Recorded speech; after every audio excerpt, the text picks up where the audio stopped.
Hello friends, welcome back to the new video guys and my YouTube channel guys. Today friends we are going to talk about guys Infinix phone guys, phone battery power saving setting. And today video title is how can we turn off guys ultra power saving mode in our Infinix phone device.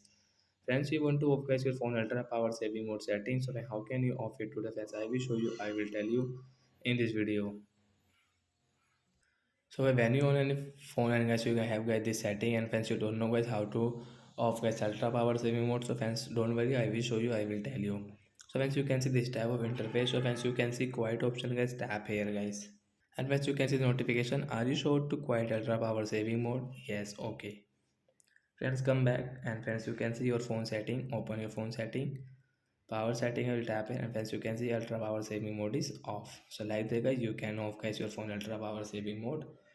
So that's it guys, thanks for watching the video guys. I hope friends you understood how to off guys ultra power saving mode in our Infinix phone device. So bye bye guys.